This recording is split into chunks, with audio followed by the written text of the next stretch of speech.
de 17h. Mais non, j'ai rien entendu, moi. Il est 17h et nous sommes sur France Inter.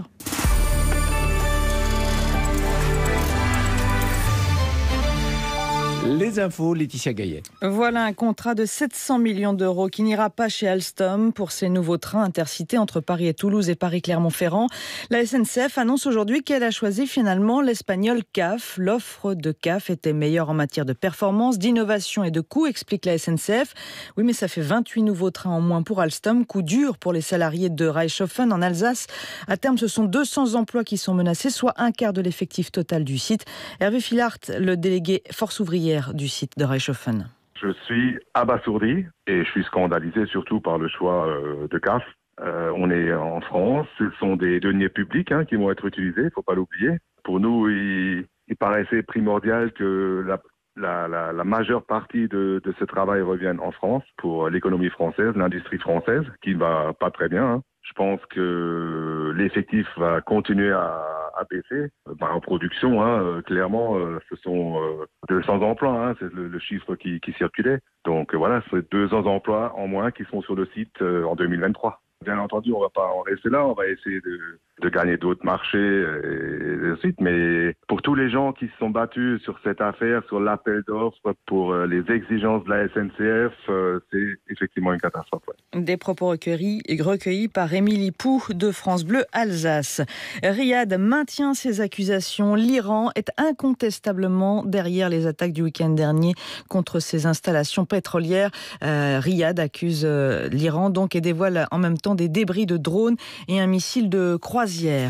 Emmanuel Macron sera ce soir en Italie, opération rabibochage avec Rome. Après l'épisode Salvini, le chef de l'État sera reçu dans un premier temps par Sergio Mattarella, le président italien. Il verra ensuite le Premier ministre Giuseppe Conte. Un dîner de travail est prévu autour de la question des migrants. Le rapport de la Cour des comptes qui relance la machine taxe carbone. La France ne pourra pas faire l'économie d'une hausse de la taxe carbone si elle veut réduire ses émissions de gaz à effet de serre. La Cour des comptes plaide pour un élargissement aujourd'hui de l'assiette à tous les secteurs, transport aérien, maritime, routier, avec des mesures toutefois de compensation pour les foyers les plus modestes. Attention, terrain miné pour le gouvernement qui, après le mouvement des Gilets jaunes, marche sur des œufs. La preuve, Julie-Marie Lecomte. Les Gilets jaunes préparent de nouvelles mobilisations le week-end prochain. Les tensions sur le marché pétrolier font craindre une résurgence du mouvement en cas de hausse du prix des carburants. À la sortie du Conseil des ministres, Sibeth Ndiaye, la porte-parole du gouvernement, coupe court aux spéculations. Vous le savez sans doute, et je crois que le ministre des Comptes publics a eu l'occasion, en s'exprimant dans Le Parisien ce matin, de le redire. Le gouvernement a annulé toute hausse de la taxe carbone dans le cadre de son budget en 2019, et ce sera à nouveau le cas en 2020, donc nous n'envisageons pas de hausse de la taxe carbone. Pas de hausse dans le prochain budget, celui de 2020 qui sera présenté dans 10 jours. Mais le débat aura lieu, confirme une source gouvernementale. Bien fichu, la taxe carbone est une bonne mesure, plaide un ministre qui déplore qu'elle ait été mal présentée l'an dernier. Le pouvoir mise en réalité sur le fait que les 150 citoyens tirés au sort pour la Convention sur la transition écologique arriveront à cette conclusion. Ils se rendront compte que pour défendre la cause du climat, il n'y a pas d'autre solution que de sortir du yak à faucon et d'accepter de choisir entre telle ou telle contrainte, dit le même. La Convention servira donc à assurer l'acceptabilité dans l'opinion du retour d'une taxe carbone, nouvelle version. Julie-Marie Lecomte, attention, menace de cyclone sur les Antilles et Saint-Martin. Une tempête tropicale pourrait bien se transformer donc en cyclone d'ici vendredi. La préfecture de Saint-Martin a décidé de déclencher sa vigilance jaune à titre préventif. Jerry, c'est son nom, est actuellement à plus de 1000 km à l'est de la Martinique. Ils ont tous marché pour demander justice pour Johanna. 800 personnes environ ont défilé aujourd'hui dans les rues du Havre. La jeune femme de 27 ans a été tuée de 14 coups de couteau lundi devant un supermarché par son compagnon, et ce, sous les yeux de ses 3 jeunes enfants. Elle avait déjà porté plainte contre lui au mois d'août. La mère de Johanna était dans le cortège et elle est dépitée. Mais je ne savais pas ce qui s'était passé. Elle ne disait rien. Elle se cache et tout. Elle est tout le temps le sourire. Elle gardait tout pour elle. La justice n'a pas fait son travail la première fois quand elle a sauté par la fenêtre. Ils auraient dû l'écouter.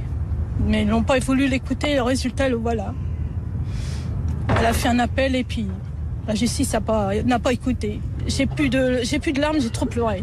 Et le meurtrier présumé devrait être déféré au parquet pour être mis en examen. Plus de 100 femmes sont mortes en France depuis le début de l'année, victimes de leur conjoint ou ex-conjoint. Aujourd'hui, Marlène Schiappa a fait un point sur les avancées du Grenelle contre les violences conjugales. La secrétaire d'État en charge de l'égalité entre les femmes et les hommes a dénoncé un angle mort dans les politiques de prévention. Les forces de l'ordre devraient pouvoir contrôler plus facilement si les hommes soupçonnés de violences conjugales possèdent une arme à feu. Actuellement, lorsqu'une femme porte plainte, il n'existe aucun protocole pour aller voir chez le conjoint incriminé s'il possède une arme à feu. La fin d'une histoire de 25 ans. La Ligue de football professionnel confirme aujourd'hui la fin de la Coupe de la Ligue. Ce sera acté pour la saison prochaine. La Coupe de la Ligue avait été créée en 1994. Elle n'avait pas trouvé de diffuseur télé pour la période 2020-2024. Pour la LFP, c'est une façon d'alléger aussi le calendrier des compétitions et le temps de récupération donc des joueurs entre chaque match. Vous écoutez France Inter, il est 17h06. Demain sur France Inter, Liam Gallagher est dans Boomerang. 9h10, Augustin Trapenard. La voix d'Oasis qui vous a fait vibrer, chanter, aimer se raconte dans un nouvel album plein de caractère et d'enthousiasme. Oh, it's amazing, man. I love it, man. Liam Gallagher à la bonne heure. Boomerang, le rendez-vous culture de France Inter. Du lundi au vendredi à 9h10 évidemment. Société Générale présente, c'est vous l'avenir. Aujourd'hui, nous sommes avec Paul. Ce coach sportif est sur le point de monter sa salle de sport. Paul va affermir des abdos, Paul va sculpter des triceps, Paul va forger des deltoïdes, Paul va... Et si je n'ai pas les épaules assez solides financièrement, qu'est-ce que je fais ? Pas de souci, on vous épaule, Paul. Société Générale vous propose des solutions de financement adaptées pour la création de votre entreprise. C'est vous l'avenir. Société Générale. Pour découvrir nos solutions de financement, rendez-vous en agence. France Inter aime... Orlando de Virginia Woolf, mise en scène par Katie Mitchell, du 20 au 29 septembre à l'Odéon Théâtre de l'Europe. Orlando a vécu 4 siècles. Orlando n'a vieilli que de 20 ans. Mais surtout, Orlando est un homme qui un matin s'est réveillé femme. Avec Orlando, Virginia Woolf a inventé une façon inouïe d'être féministe. Katie Mitchell exalte cette folle histoire avec la troupe de la Schaubühne de Berlin. Orlando, à l'Odéon Théâtre de l'Europe, un spectacle France Inter. À pied, à cheval, en tapis volant, en skate, en trottinette, c'est par Jupiter sur France Inter. Mais bien sûr, en gyro-roue même si vous voulez. Voilà. On vient. On mais est sans fous, voiture diesel. Exactement. Laetitia Gaillet, merci pour toutes ces informations. On va vous retrouver demain, bien sûr, dès 10h du matin au taquet. Ouais. Allez, profitez-en, reposez-vous. À demain.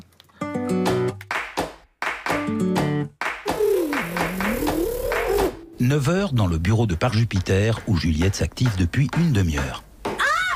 Salut Juju. Salut Juju. Tu refais la déco? Non, enfin si, oui. Mais pas la déco du bureau, la déco de nos personnes. J'installe un miroir. Mais à quel moment on lui explique le principe de la radio? Non mais j'ai très bien compris le principe de la radio. Je te signale simplement, vous auriez pu me prévenir qu'on était filmés. Mais en tant que co-animatrice, j'estime que quand même... Mais Juliette, les 12 caméras dans le studio, là, on peut pas dire qu'elles soient cachées quand même. Oui, mais moi je pensais que c'était des caméras de surveillance. Mais pour surveiller quoi? Ta consommation d'alcool? Puis il y a des indices, Juliette, t'as bien vu les gros projecteurs carrés là, c'est pas pour faire griller des kebabs. Oui, en tout cas j'ai regardé l'émission filmée et c'est un cauchemar esthétique. On est pâle comme des culs. On dirait des vampires dans un film de Murnau. Mais c'est quoi le rapport avec le miroir en fait? Le rapport, c'est qu'on s'y regarde avant d'aller à l'antenne et qu'on utilise le petit kit de maquillage que j'ai mis à disposition. Ah non. Blush, crayon à yeux, anti-cerne, la base. Non, alors ça jamais. Sur mon corps mort, tu mettras du blush si tu veux, mais alors pas pour faire de la radio, non mais enfin. Non, mais jamais, mais moi non plus. On est des animateurs radio, pas des jeunes premiers. Ou des vieilles secondes, dans le cas de Juliette.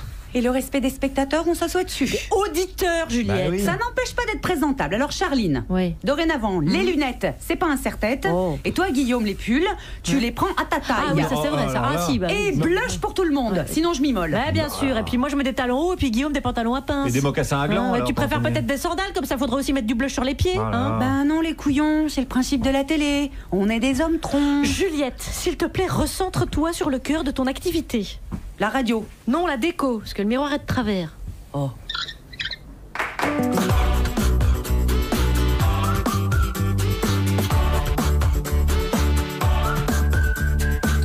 Bonjour la France Inter, vous écoutez la start-up de la radio publique, dont voici la devise du jour: il faut toujours garder une pomme C pour la soif du copier-coller.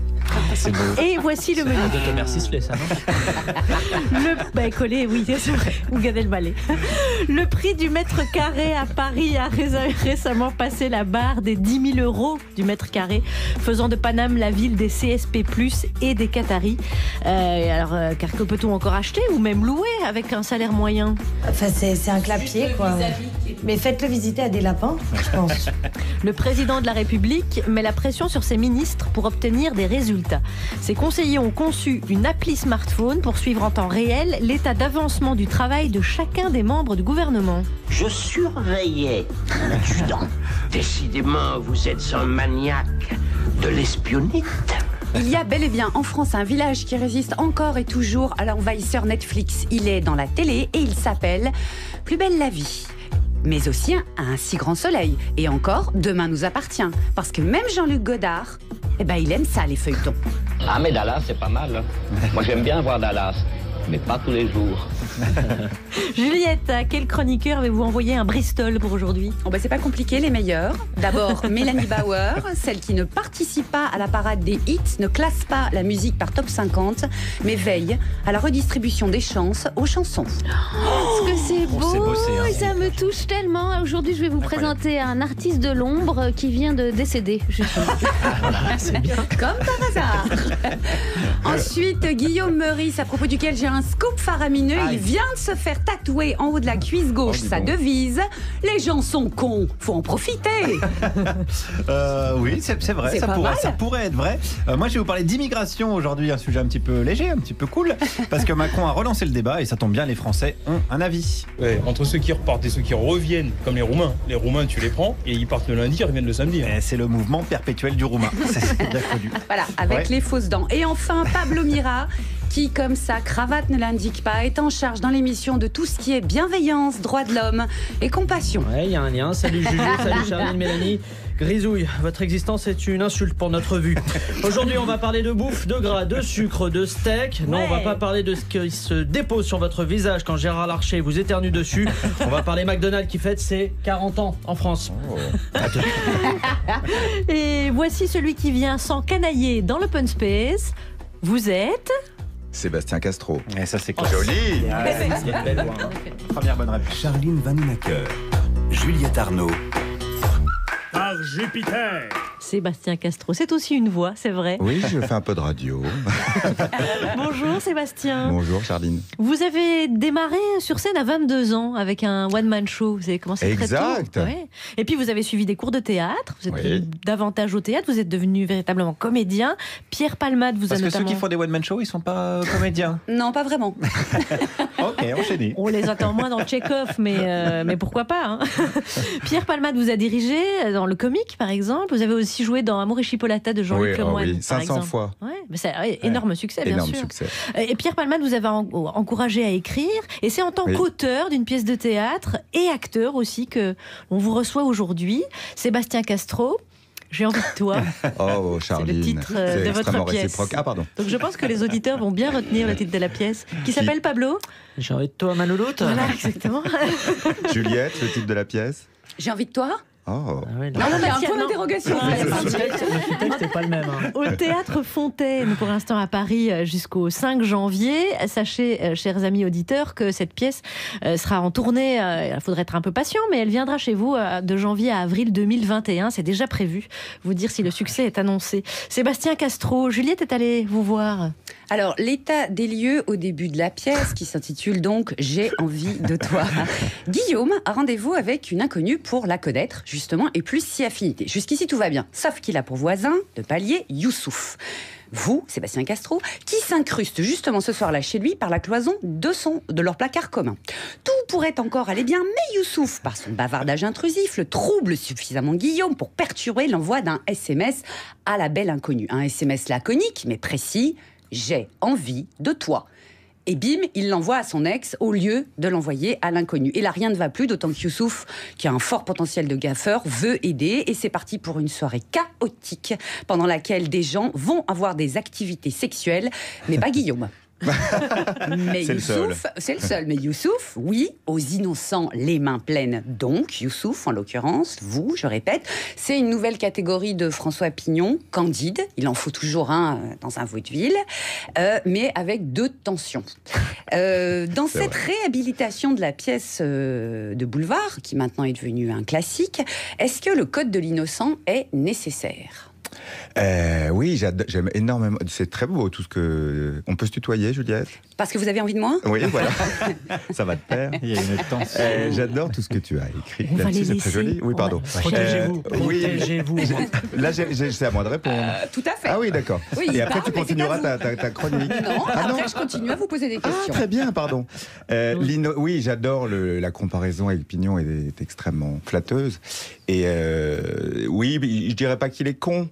Il est il est candide. Vous faites une. Non, il est candide. Oui, il a toujours envie de bien faire. Oui. Il est plein de bonne volonté et ça merde systématiquement. Oui. Mais c'est un concours de circonstances malheureux. Oui, on va dire que c'est un concours de circonstances. Je défends mon personnage que j'aime énormément. C'est bien.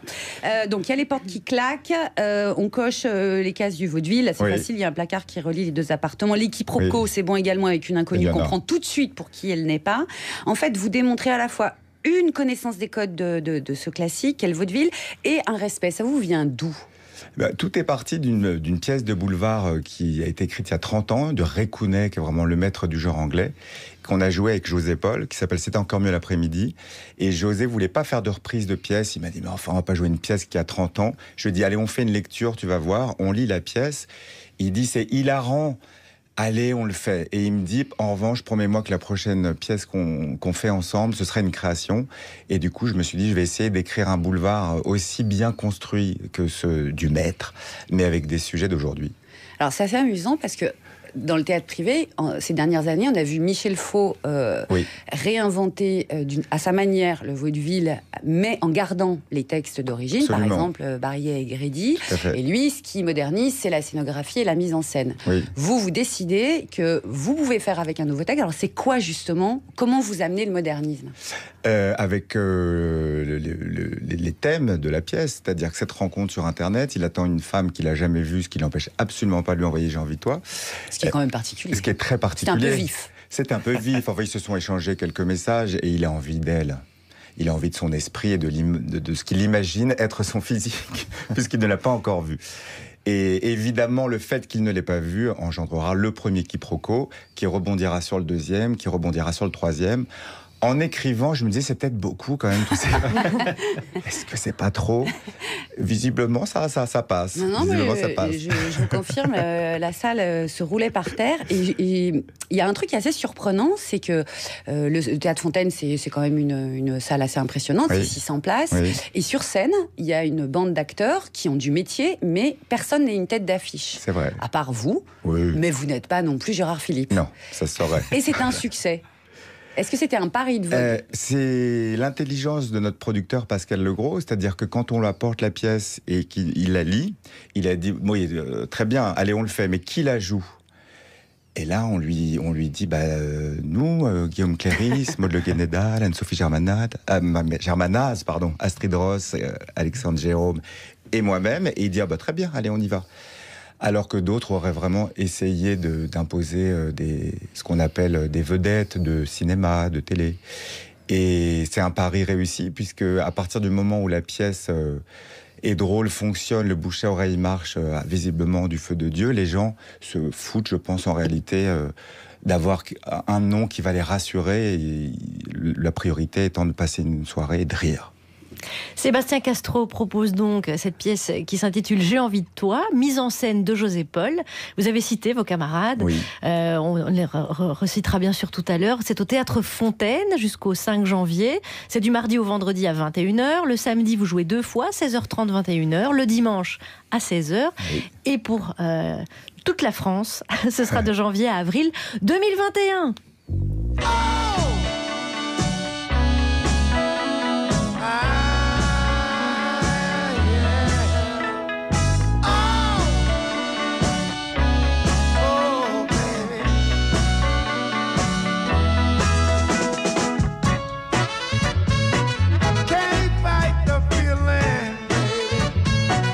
Can't fight the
Fight the Feeling, Charles Bradley sur France Inter. Car vous écoutez Par Jupiter, quel excellent goût vous avez.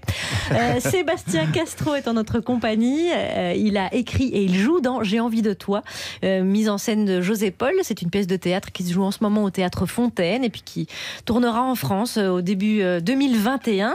Sébastien Castro est entouré de qui, Juliette? De la blonde Mélanie Bauer, du roux Pablo Mira et du grisonnant Guillaume Meurice. Et il va à présent plonger dans l'actualité. Pour ce qui est de Patrick, je suis fier de lui, je suis fier de ce qu'il a accompli et de ce qu'il accomplira. Le journal de presque 17h17. Ah non, ça va pas recommencer. Là, c'est carrément grotesque, hein. Et on commence par les titres. Oui, dans ce journal, on parlera de la visite d'Emmanuel Macron en Italie. Un voyage entre humanité et fermeté. Et on parlera aussi de la visite d'Isabelle Balkany en prison. Un voyage entre le parloir et les douches. Et on parlera enfin de la visite de Gérard Larcher sur France Inter. Un voyage entre le cassoulet et la blanquette de veau. Et on commence avec la justice. Isabelle Balkany raconte sa première visite à Patoche en prison et déclare, je cite, « C'était un choc ». Mais on la comprend, hein. Pour nous aussi, ça a été un choc de voir Patrick Balkany payer sa dette. On n'était vraiment pas habitués à ça.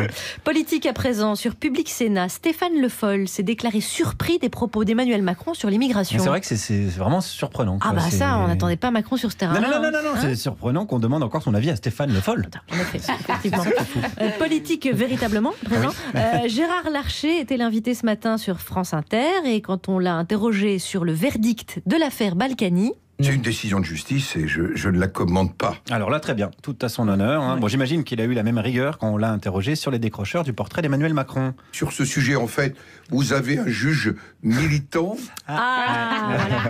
Le fameux 2 poids 2 mesures, comme dirait le diététicien de Gérard. International à présent. La Russie nie toute menace après une explosion dans un centre abritant le virus de la variole et celui d'Ebola. Inquiète, la France conseille à la Russie d'instaurer une distance de 5 à 10 mètres entre une explosion et les habitations.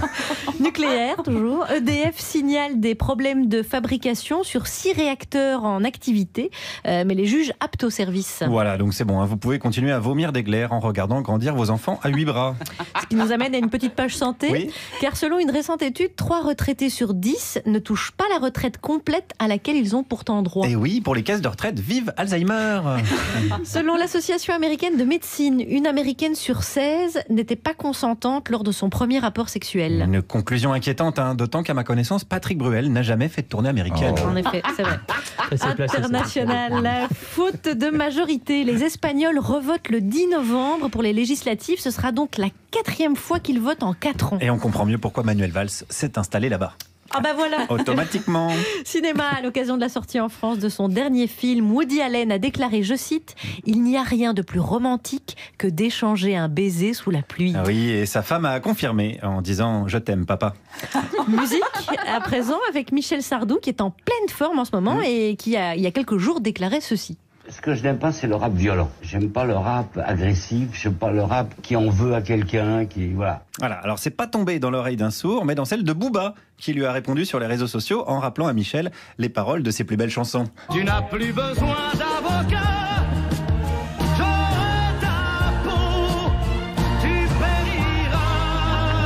Voilà, le clash Booba-Sardou, donc rendez-vous dans un octogone ou dans un EHPAD. Et enfin, on termine avec une information scientifique. Des chercheurs ont appris à des rats à jouer à cache-cache. Et c'est d'autant plus mignon que les 3 rats ont été baptisés Xavier, Dupont et Ligonès. Merci Guillaume, il est 17h25 sur France Inter et dans Par Jupiter, l'invité c'est Sébastien Castro, auteur de théâtre, comédien, et on va aborder avec vous ce premier sujet avant d'écouter Mélanie Bauer et Pablo Mira. En rentrant de vacances, les Parisiens ont découvert que le prix du mètre carré dans la capitale avait dépassé la barre des 10 000 €. J'ai appris ça. En moyenne, car certains quartiers montent jusqu'à 12 000 €. C'est d'ailleurs dans ces quartiers-là qu'on trouve quelques brasseries qui facture la tranche de citron quand vous commandez un Perrier Rondelle, si c'est véridique. Le journal Le Parisien a vérifié. La rondelle de citron. Voilà, Le Parisien a vérifié une information qui tournait sur les réseaux sociaux. Les gens prenaient en photo le ticket de caisse de leur Perrier Rondelle. 50 centimes, effectivement, Pablo. Alors, où habiter intramuros quand on gagne le salaire moyen? Question, que faire? Tente Maréchal, 4 places adultes, 2 places enfants. Ventilation latérale, couture étanche, double toit, tapis de sol polyéthiné. Et alors, attention.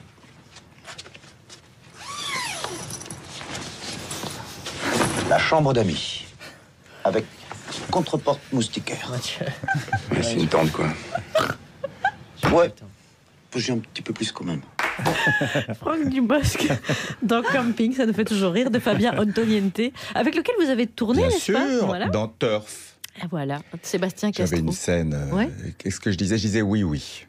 C'est pas mal déjà. Mais pendant très longtemps, pendant 15 minutes. Pendant une petite minute. Mais sur le tournage, Fabien m'a rajouté non. Ah, sympa. Voilà. Parce que c'était clivant que oui. Oui, voilà. Il fallait équilibrer. Voilà. C'est vrai. Alors, donc, la barre des 10 000 euros dépassée pour le mètre carré à Paris. On est cependant en dessous du prix du mètre carré encore à Londres ou à New York, mais toutefois, c'est vertigineux. Alors, est-ce que vous vivez intramuros, vous, Sébastien Castro? Oui. Et alors, comment est-ce qu'on fait dans ce cas-là? Est-ce qu'on s'en accommode? Est-ce qu'on s'habitue? Est-ce que vous venez d'Enghien-les-Bains, c'est ça? Oui. Est-ce que quand on n'est pas né à Paris, ou même si on est né à Paris, on hallucine bien sûr. Voilà, est-ce qu'on est encore scandalisé? On a intégré le scandale? Comment on réagit? Ah non, on est scandalisé et on se dit, heureusement que j'ai acheté il y a 10 ans parce que maintenant je pourrais plus. Mais c'est terrible pour ceux qui peuvent plus maintenant et qui pourront de moins en moins. Et qui va habiter à Paris? Des milliardaires, ce sera plus que des pieds-à-terre. Je ne sais pas ce qui va se passer, mais oui, c'est une majorité quand c'est des Français de CSP+, oui. De cadres, ou plutôt hauts cadres, et beaucoup d'étrangers aussi. Bon. Il y a les héritages aussi. Il y a les héritages. Les héritages, effectivement. Et heureusement qu'il y a des logements sociaux un petit peu. C'est là qu'on se dit. Loin de moi l'idée de tout ramener à ma pièce, mais on est en plein dedans. C'est justement une des raisons pour lesquelles on a aussi choisi ce sujet. Parce que c'est vrai que quand le rideau s'ouvre, en fait, le décor, ce sont 2 appartements. Ce sont des appartements. Et on voit bien qu'ils sont pas grands. On n'est pas chez des gens, on n'est pas chez des bourgeois, que ce soit chez Guillaume ou chez Youssouf. Oui. C'est des appartements. C'est des appartements parisiens. Par définition. Que vous louez en dehors du spectacle. Bien sûr, en journée. Chez nous, on rentabilise la scène, on rentabilise le plateau. Dès que la présentation est finie, le placard qui se situe au milieu de la mer vaut 10 000 boules déjà. C'est exactement ça. C'est un placard d'1 mètre carré qui vaut 10 000 euros. Et c'est ce que je dis. Donc mon personnage qui récupère ce placard qui est occupé de manière totalement illégale depuis des années, puisque sur les plans de copro, ce placard lui appartient. Il le récupère enfin. Son voisin qui a qu'une vous prenez fait et cause pour votre personnage. Complètement. Non, mais c'est terrible. Mais c'est vrai, il déteint sur moi et ça m'inquiète. Il joue Rebels dans un prochain film. Et donc, parce que c'est même plus Youssouf, maintenant c'est moi. Très clairement. Donc je dis à Guillaume, c'est mon placard, je le récupère. Et lui, sa seule préoccupation, c'est de recevoir Julie. Donc il s'en fout un peu du placard. Et je lui dis quand même, au prix du mètre carré, pour vous, c'est une catastrophe, quoi. Mais c'est absolument pas sa priorité. Je crois qu'il n'a pas réalisé que c'était 10 000 euros du mètre carré. Il se dit juste, je trouvais pas ça très pratique, ce placard dans l'entrée, je pourrais mettre un dressing. On en est là. Donc, on a déclenché une guerre nucléaire entre voisins pour un placard quand c'est à 10 000 boules du mètre carré. Pour terminer sur ce sujet, si vous vous attablez dans une brasserie parisienne, que vous recevez le ticket de votre eau minérale dans laquelle il y a une rondelle de citron qui est facturée 50 centimes, vous faites quoi? Je suis vraiment capable de consacrer énormément de temps à cette rondelle, à faire un courrier, à relancer. Je perds un temps fou avec ça. Donc là, j'essaierai de me convaincre de laisser tomber. Ouais. Mais au fond de moi, il y a toujours ce petit truc de oui, mais si tu laisses tomber, qu'est-ce que ça va devenir? Toutes ces rondelles à 50 centimes, imagine. Voilà, les gens qui viennent à Paris sont prévenus. Rebellez-vous. Dites je ne prendrai pas cette rondelle. Mélanie Boer, si on apaisait cet énervement avec la hausse des loyers aussi, parce on est bien agacés. Moi, je suis SDF, je tiens à le dire. Cher Sébastien Castro, il y a quelques années, vous avez écrit un one-man show qui s'appelait Toutes mes condoléances. Alors, loin de moi l'idée de rivaliser avec vous sur le terrain des blagues. En revanche, cette semaine, côté décès dans la musique, je peux facilement vous battre sur les rips et autres emojis qui pleurent sur les réseaux sociaux. Je voulais en particulier vous parler d'un monsieur peu connu du grand public, dont un des noms d'artistes était Monsieur Chance, Mathieu Ballet, qui s'est éteint il y a quelques jours, un chouette monsieur. Déjà, il était clavier d'un groupe qui a marqué ma jeunesse, Oui Oui. Oui, qui débute en 1983, Oui. Tout est autour de vous aujourd'hui, avec Étienne Chary et Michel Gondry, et des chansons formidables comme celle-ci. Ma maison, ma maison, ma maison, ma maison. Maison, ma maison, ma maison, ma maison. Ça grince. Oui, j'aime vraiment beaucoup cette chanson. Si vous êtes fan... On sent l'auteur derrière. Hein, on sent l'agent immobilier. Si vous êtes fan du réalisateur Michel Gondry, je vous invite à regarder le clip de cette chanson qui est une joie de bidouille avec des insectes dedans. Mathieu Ballet était musicien, mais il était aussi ingénieur du son, réalisateur de disques. On le croise sur le Fantaisie militaire de Bachung, les premiers albums de Mieusec, avec Jean-Luc Le Ténia, si vous ne connaissez pas, c'est extraordinaire, je vous invite à écouter. Agnès Bill, Alexis HK et même nos copains d'Elmer Footbeat. Il réalise Les Rois du bord de mer et ce chef-d'œuvre de surf music, Frédéric Dard dort.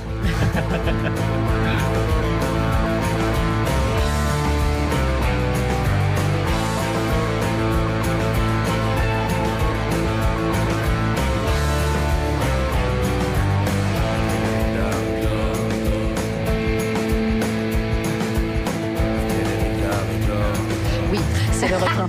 Ah oui, oui. Mathieu Ballet n'était pas un frimeur de la musique, une vedette déjantée. Non, c'était un grand gars qui n'avait pas besoin d'aboyer pour imposer le respect. Une douce personne, tout en tendresse et un bon copain de tournée. 3 ans de scène avec Mieusec, 25 ans d'amitié avec un autre groupe pop culte des années 90, Les Objets d'Olivier Libaud et Jérôme Rousseau, le pur son pop des 90s.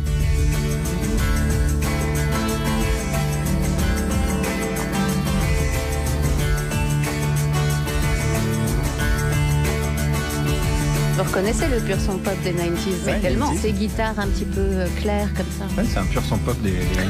Eh ouais. On a dit que c'était un pur son pop des 90s. C'est un pur son. C'est les années 90 à peu près. Ouais. Ouais.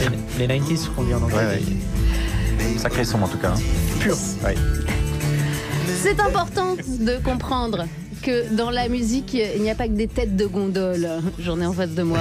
Il y a aussi des passionnés et des artisans qui vivent dans l'ombre de leur passion. Mathieu Ballet faisait des conférences au conservatoire et à la fac de musicologie de Rennes, aidait des artistes à accoucher de leurs chansons, organisait un festival en Vendée et puis il avait son propre projet complètement tout seul, un disque qu'il ne savait pas vendre par humilité. Sous le nom de Monsieur Chance, il était un raconteur d'histoires. On ne savait jamais vraiment si elles étaient complètement vraies. Ici, la lettre d'Antonin Artaud à Monsieur le législateur de la loi des stupéfiants, Mathieu Ballet, Monsieur Chance. Monsieur le législateur de la loi de 1916, agrémenté du décret de juillet 1917 sur les stupéfiants, tu es un con. Ta loi ne sert qu'à embêter la pharmacie mondiale sans profit pour l'étiage toxicomanique de la nation. Parce que le nombre des toxicomanes qui s'approvisionnent chez le pharmacien est infime. Les vrais toxicomanes ne s'approvisionnent pas chez le pharmacien. Les toxicomanes qui s'approvisionnent chez le pharmacien sont tous des malades. Le nombre des toxicomanes malades est infime par rapport à celui des toxicomanes voluptueux. Les restrictions pharmaceutiques de la drogue ne gêneront jamais les toxicomanes voluptueux et organisés. Il y aura toujours des fraudeurs. Il y aura toujours des toxicomanes par vice de forme, par passion. Les toxicomanes malades ont sur la société un droit imprescriptible qui est celui qu'on leur fout de la paix. C'est avant tout une question de conscience.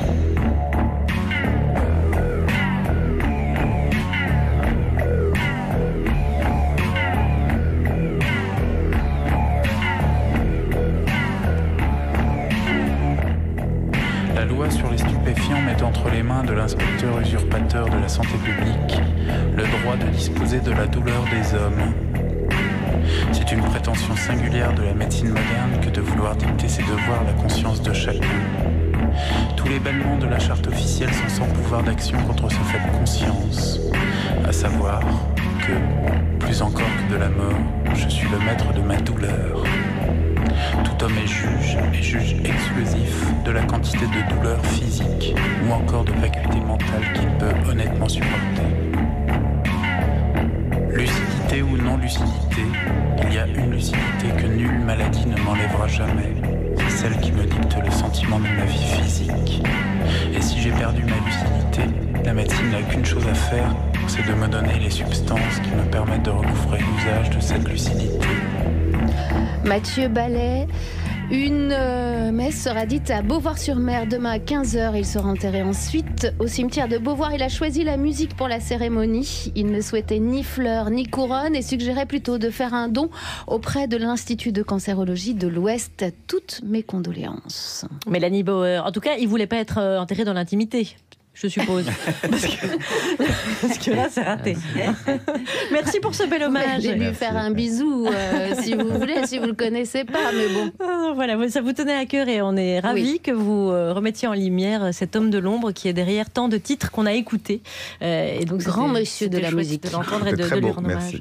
Merci Mélanie Bauer. Il est 17h37 sur France Inter. Vous écoutez Par Jupiter. Est présent notre invité Sébastien Castro qui est venu nous présenter la pièce qu'il a écrite qui s'appelle J'ai envie de toi, qui est mise en scène par José Paul, dans laquelle il joue, Sébastien Castro, aux côtés de Maud Guénédal, Guillaume Cléris, Anne-Sophie Germanaz. Bien, j'ai écorché tout à l'heure et je m'en veux encore. Astrid On prononce Rose. Germana, hein, je crois.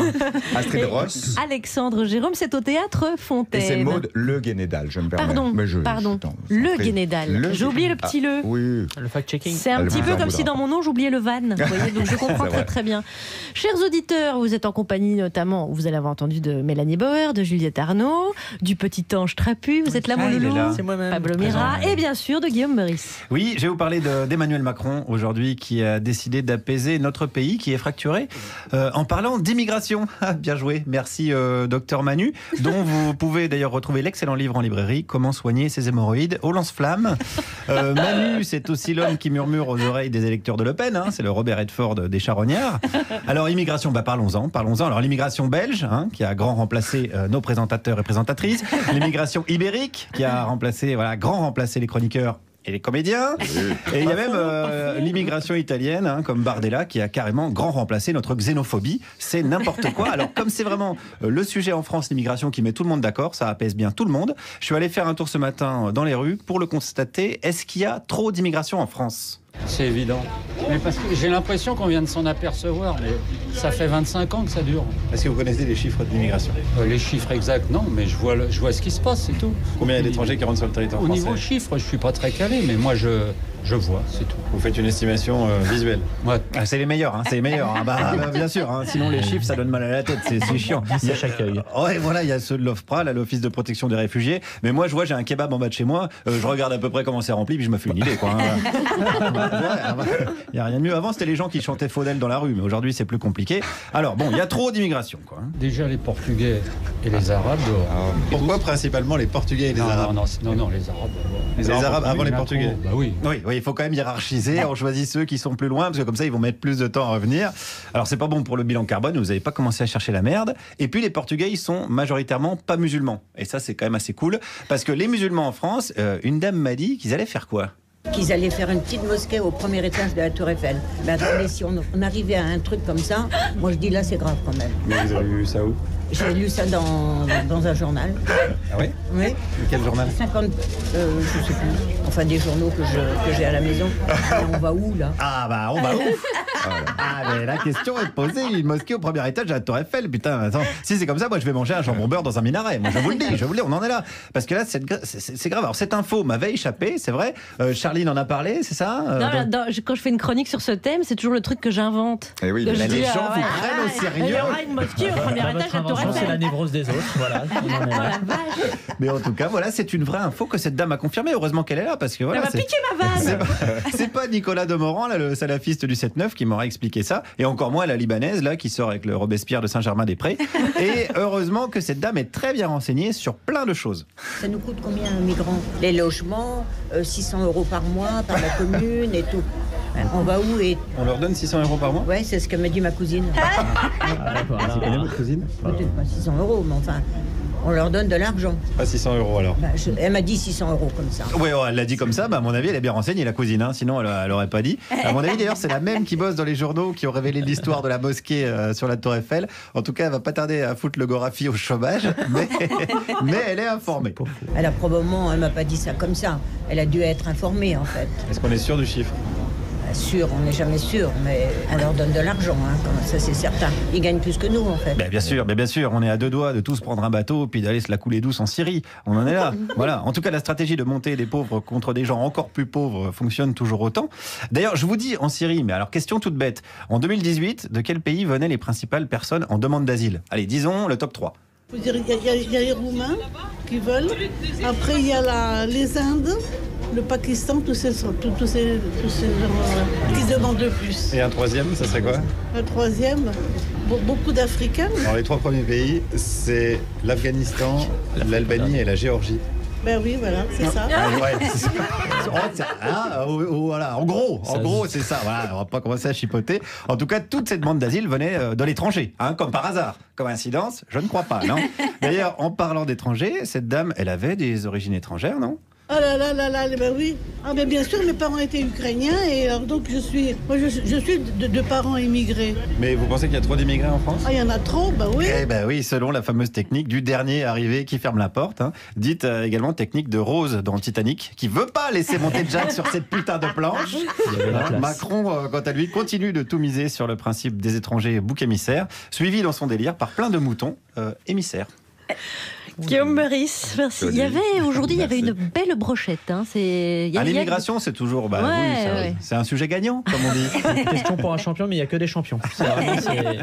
Guillaume Meurice, merci. On retrouve demain, bien sûr, et vous restez avec nous, avec Sébastien Castro. On aborde cet autre sujet avant d'écouter Pablo Mira. Le Canard enchaîné confirme ce matin que Jupiter is watching you. C'est comme ça qu'ils ont titré l'article. Le président, en effet, surveille l'état d'avancement du travail des ministres avec une application smartphone. Il reçoit des statistiques sur son téléphone, le pourcentage d'avancement de chaque réforme. Une belle métaphore de la Startup Nation. Macron a quelques petites astuces comme ça pour garder ses ministres à l'œil. Credi sur Grossis, Manu Micron va se faire passer pour un jeune conseiller afin d'observer les ministres qu'il a nommés. Bonjour. Je m'appelle Reynald, je suis nouveau conseiller gouvernemental. Enchanté, Muriel Bénibout, ministre du Travail. Alors, quelle impression une fois dans les ministères? J'ai réalisé une plus-value boursière de 1 million d'euros dans mon ancienne entreprise en spéculant sur le licenciement de 900 personnes. Et maintenant, je me retrouve à contrôler les chômeurs. Oui. Pour le verdict, il va devoir tomber le masque. Je suis Manu Micron, votre patron. Mince alors. Manu, je vais t'expliquer. C'est pas... Je ne veux rien entendre. Je vous félicite. Vous êtes une belle bande de libéraux. Pour tout savoir sur notre gouvernement, Micro Incognito, Credi sur Grossis à 20h53. Vous aurez reconnu, bien sûr, Groland. Alors, est-ce que, Sébastien Castro, vous trouvez que c'est une bonne idée, cette appli? Cette application, alors ma cousine m'a dit... c'est la même, c'est la même que la dame, je suis cousin avec la dame, que peut-être cette application pourrait être ouverte au grand public et que tout le monde pourrait télécharger cette application pour surveiller l'avancement du travail des ministres. C'est formidable. C'est ma cousine qui me l'a dit, donc c'est vrai. Et là, ça m'a quand même un peu angoissé et je me suis mis à la place des ministres et je me suis dit que j'aimerais pas du tout que quand j'apprends un texte, qu'on voit 12 lignes, 14 lignes, 18 lignes et qu'on suive l'évolution. Donc ça m'a un peu stressé pour eux. Effectivement, c'est un peu glaçant. Mais alors, justement, est-ce que vous surveillez, vous, vos comédiens sur scène? C'est un cauchemar. Parce que vous êtes, on le rappelle, vous êtes quand même auteur de la pièce. Oui. Donc vous n'êtes pas tout à fait à égalité avec les autres. Pas tout à fait. J'adorerais l'être. En théorie, je le suis. Non. Et en pratique, pas du tout. Mais j'ai joué avec des auteurs comédiens. Et je voyais bien que c'était compliqué pour eux de n'être que comédiens et de ne pas avoir au fond de l'œil pourquoi il ne dit pas la réplique habituelle, pourquoi est-ce qu'il met ce mot-là à la place de celui-là. Et à l'époque, je me dis, il pourrait être plus cool. Eh ben, je suis pas du tout cool. Non, mais oui. Donc finalement, vous le comprenez un petit peu, le président avec son appli. Voilà, c'est ça, c'est bien d'inverser les rôles. Voilà, exactement. Et qui surveillerait, qui contrôlerait le travail du président de la République lui-même, d'après vous? Qu'est-ce qui régule tout ça? Alors, faut demander à ma cousine. La courbe de popularité, les lobbies, Brigitte. Brigitte, Brigitte, elle contrôle sec, je trouve ça bien. Oui, peut-être un contrôle, oui, effectivement. Et vous, qui contrôle votre travail? Le metteur en scène. Ouais. Ah oui, c'est pour ça que... José Paul, dans ce cas-ci. Qui venait au début tous les jours, et puis après un petit peu moins, et maintenant il vient par surprise. Voilà, maintenant on ne sait plus, c'est les contrôles surprises. Et est-ce que vous regardez les notes des spectateurs? Parce que maintenant il y a ça sur tous les sites internet. Alors, c'est une très bonne comme question. Au début, je la regardais tout le temps. Tant qu'elles étaient bonnes, je la regardais. Je me dis, c'est génial. C'est la première petite critique. Et le premier truc, c'est de la merde. Non, mais je vais vous dire, la première critique négative à mon sujet, que j'ai trouvé d'une violence inouïe, c'est vraiment une dame qui ne m'avait pas supporté dans un film et qui a écrit, je ne sais pas, je la connais par cœur, je l'ai lu. Alors que les bonnes critiques, je les lisais une fois et puis on passait à autre chose. Je ne sais pas qui est cet acteur qui joue le beau-frère, mais je ne veux plus jamais le voir de ma vie. C'est-à-dire qu'elle voulait que je meure. J'arrête de... Oui, il y a une certaine violence quand même dans Du coup, je me suis dit, bon, les gens ont le droit d'être excessifs dans les deux sens. Parfois, ils sont excessifs en disant que c'est... Voilà. Ouais. Ils vont trop loin. Et puis là, elle m'a haï. Vous aimeriez la rencontrer, cette personne, ou pas, peut-être pour discuter, échanger. Oui, remarque. Parce que Pablo Mira adore les haters. Du coup, j'ai arrêté. C'est intéressant. J'ai arrêté de les lire. J'ai arrêté de les lire. Et pour terminer sur ce sujet, donc Emmanuel Macron, qui depuis son téléphone portable à tout moment peut surveiller en temps réel l'état d'avancement, et avec une petite barre, vous voyez, comme nous quand on télécharge quelque chose, comme ça. Est-ce que vous y voyez une métaphore de notre société, de notre quotidien, de certains métiers qui sont soumis à ça? Est-ce que ça vous rappelle? Vous voulez dire de remplacer les rapports humains par une appli et par un graphique, un chiffre et une barre qui avance? Oui. Ah oui, ça fait flipper. C'est ce qui nous entoure. Après, peut-être que ça peut venir en plus des discussions, des concertations du rapport humain. Si ça vient en plus, c'est que ça peut vraiment... stimuler, enfin, je n'ai pas envie d'émettre de jugement avant de voir ce que ça peut donner. Si ça remplace la base et que ça ne devient qu'une application, ça me terrifie, bien sûr. Puisqu'il est peut-être question, Agnès Buzyn, la ministre de la Santé, il y a un an, avait dit, tiens, pourquoi pas noter les hôpitaux, on veut évaluer les enseignants, etc. Donc, quand on sait que le président de la République utilise cet outil, on se dit, oulala, ça va arriver, probablement. Sébastien Castro est notre invité, et comme il est 17h48 déjà sur France Inter, on va donner la parole à celui dont le corps est aussi affûté qu'une dent de Zaz. C'est Pablo Mira. Pablo, mon petit ange trapu, vous fêtez aujourd'hui les 40 ans de l'enseigne McDonald's en France. Ouais, joyeux anniversaire McDo. Alors je soufflerai bien sur leurs 40 bougies, mais j'ai mangé un Big Mac ce midi, du coup j'ai le souffle d'un asthmatique pendant les 2 prochaines semaines. En tout cas, ces 40 ans, on les a pas vus passer. Une belle histoire qui a commencé officiellement le 17 septembre 1979 à Strasbourg. Et à l'époque, le principe même du fast-food, c'était une vraie révolution. On n'était pas encore familiarisé avec le fait de tout obtenir en 1 minute, les burgers, les boissons, le cholestérol, tout quoi. Le succès a été pour le coup fulgurant. Il faut dire que l'entreprise américaine a toujours excellé dans l'art de la communication. On se souvient tous par exemple de l'ancienne mascotte du McDo, le clown Ronald. Mais comme trop de gens avaient peur, voilà, il a fini par disparaître. Maintenant, si vous aimez avoir peur, c'est encore possible. Il suffit de regarder le nombre de calories sur la boîte du double cheese. Tiens, puisqu'on parle de chiffres, une petite info à ressortir en soirée. Écoutez bien, c'est amusant. Vous savez combien de hamburgers McDo sont vendus chaque jour en France ? 25 milliards. 25 milliards. Et si vous croyez que ce chiffre est crédible, alors attention, c'est que vous êtes Maxime Nicole. Donc que vous avez une carte de presse. Félicitations pour l'abattement fiscal. Non, en réalité, McDonald's sert pas loin de 2 millions de repas par jour. Un énorme chiffre, et c'est normal. Il n'y a que des avantages à manger là-bas. Déjà, c'est pas cher. Un menu, c'est à peine 6,10 € avec un supplément de 50 centimes si vous prenez le menu Maxi Best Of, et un autre petit supplément de 12 000 € pour le triple pontage coronarien derrière. C'est donné.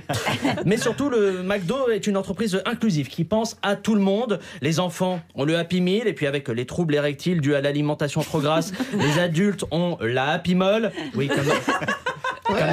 Non, mais comme Alex est absent 6 jours sur 5 cette saison, je prends le relais sur les jeux de mots pourris cette saison.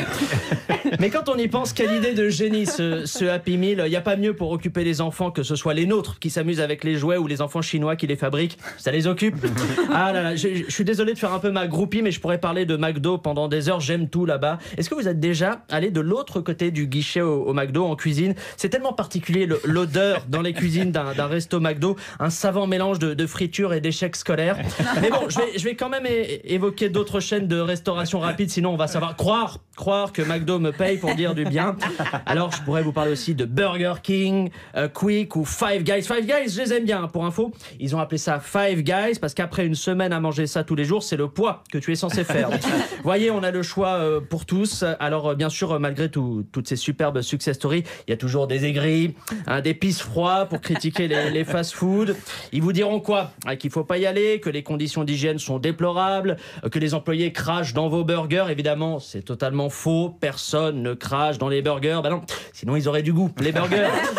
Mais l'argument massu, c'est de dire quoi? C'est de dire qu'aller au McDo, ça fait grossir. Et là, je dis stop. Non, je préfère qu'on dise qu'aller au McDo, ça fait grandir horizontalement. Mais restons sur cet argument fallacieux de l'obésité. Personne ne sait ce qui provoque cette maladie très concrètement. Personne. Moi, ma femme, par exemple, elle est en surpoids. Pourtant, elle court matin, midi et soir. Bon, elle court chez McDo, mais il y aurait pénurie de sundae caramel. Sinon, quoi qu'il en soit, j'ai jamais vu quelqu'un devenir obèse parce qu'il mange un McDonald's, ou alors qu'on me le prouve. Dans ce cas-là, c'est pour ça que j'ai Denis Lambert au téléphone, chercheur à l'Institut de santé de Montargis.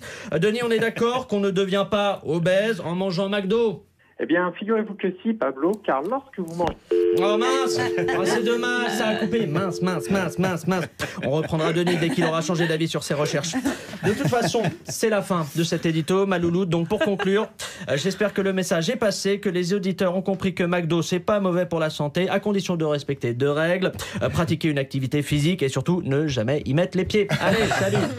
Merci Pablo Mira. Merci, Pablo. Et si jamais vous avez pris cette chronique en cours et que vous êtes arrivé pour le dessert, sachez que vous pouvez la revoir sur notre page Facebook Par Jupiter et sur franceinter.fr. Bien sûr, elle est aussi podcastable. Le Pablo Mira, ce podcast se prend en tablette, c'est en aussi spray, un physique, Pablo en Mira, on tube. oublie de le dire, mais il y a quelque chose qui se passe visuellement en tout cas. Sébastien Castro est avec nous, le comédien et l'auteur de théâtre. Et nous avons un 3e sujet sous le coude, choisi par Juliette. Saviez-vous que Plus belle la vie en est arrivé à sa 15e saison et à ses 4000 épisodes? Saviez-vous que pour son feuilleton quotidien, France 2 a fait construire des studios télé de 16 000 m² à Montpellier et que TF1 fait pareil à 7, avec une seule et même recette pour les 3: du soleil, des romances, des dangers mortels, du suspense à foison et bien sûr et surtout un raffinement extrême dans les dialogues. Excusez mon retard, Ridge, mais la mort de Doug Montgomery m'a profondément bouleversée. Je ne savais pas que vous connaissiez les Montgomery. Ridge se doute de ma relation avec Brett. Je ne peux lui dire la vérité. Je dois trouver une excuse qui expliquera ma présence chez les Montgomery. Elle va me mentir, je sais. Les femmes mentent, mais elles ont des seins. Puisque vous voulez le savoir, j'étais chez les Montgomery pour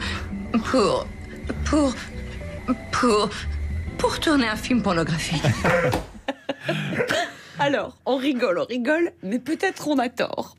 En tout cas, c'est ce que j'ai pensé en lisant l'article passionnant dans Vanity Fair qui suit le parcours du showrunner de France 3 et maintenant de France 2. C'était Le cœur à ses raisons. Pardon ? Oui, bien sûr. Excusez-moi, je ris comme une brutta. C'était Le cœur à ses raisons de Marc Brunet et on entendait Anne Dorval. Oui. Feuilleton télévisé parodique québécois.